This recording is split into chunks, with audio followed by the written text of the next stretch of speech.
The Valley Current.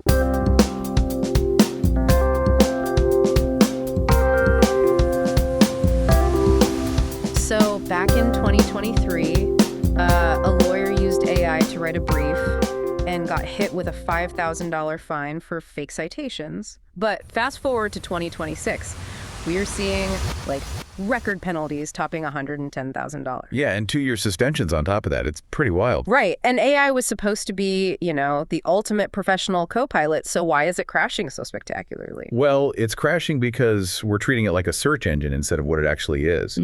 And that misunderstanding is fundamentally threatening the grand bargain of professional work. Okay, yeah, let's unpack this grand bargain for a second. Society gives doctors, lawyers, CPAs exclusive rights to practice, right?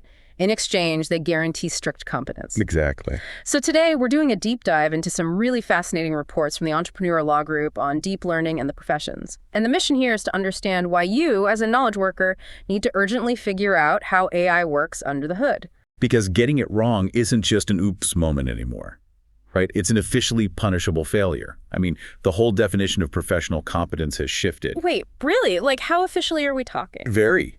40 states have now adopted a tech competence duty for lawyers. It's hitting accountants too. And over 80% of physicians are already using AI professionally. So you can't just know the law or medicine anymore. You really have to know the machine. But wait, if I am paying, thousands of dollars for top-tier enterprise software, how does it not have a basic ledger of what's true or false? Yeah, it's crazy to think about. I mean, it feels like we're letting a spell checker write a complex legal brief and just blindly signing our names to it. How can a machine this advanced just make things up? Well, because modern AI doesn't actually reason. It calculates probability at scale. Think of it like a mixing board with a billion sliders. Okay, a mixing board. I like that. Right. But instead of adjusting bass and treble, the machine is constantly adjusting the statistical likelihood of the next word in a sentence. Doesn't know the law.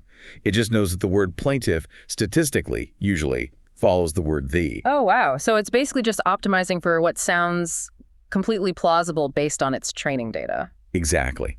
And what's fascinating here is that when an AI hallucinates a fake court case or a fabricated medical citation, that isn't a glitch. Wait, it's not?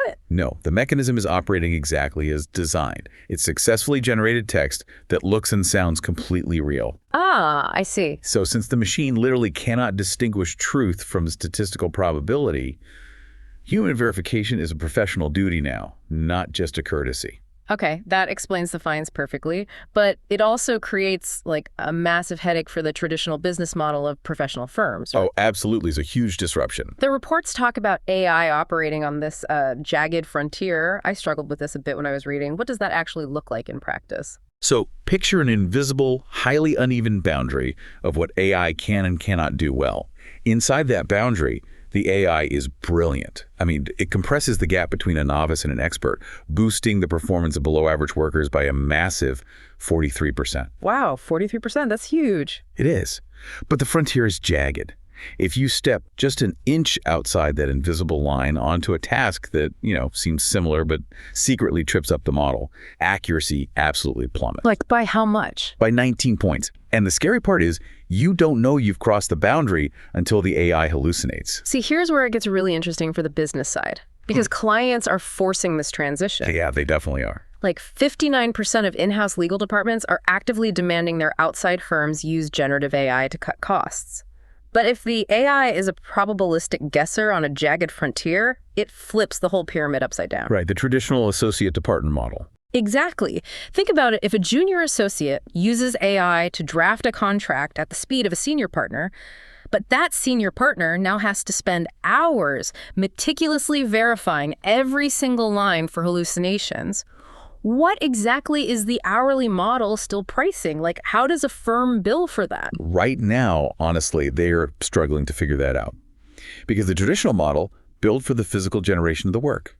But the value has completely migrated. Migrated to where? To verification. Yeah. Clients are no longer paying for the raw creation of text. They are paying for the expert judgment required to know when the machine is lying. Which brings us to what this all means for you listening right now. We don't have to resolve the fierce debate over when human-level artificial general intelligence might arrive, right? Right, whether you buy the bull case of 2026 or the bear case of 2047, it doesn't really matter. Exactly.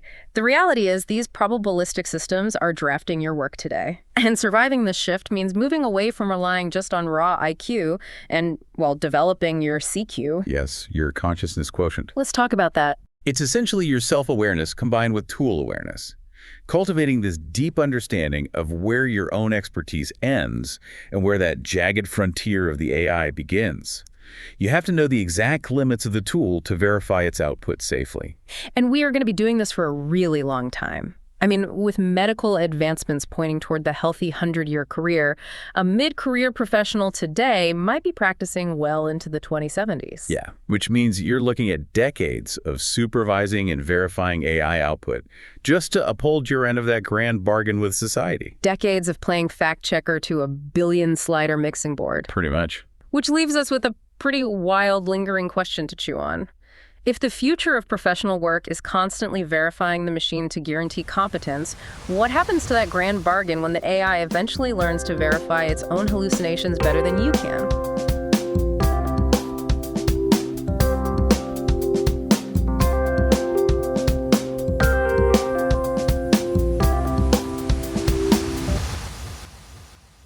Tune in next time on The Valley Current.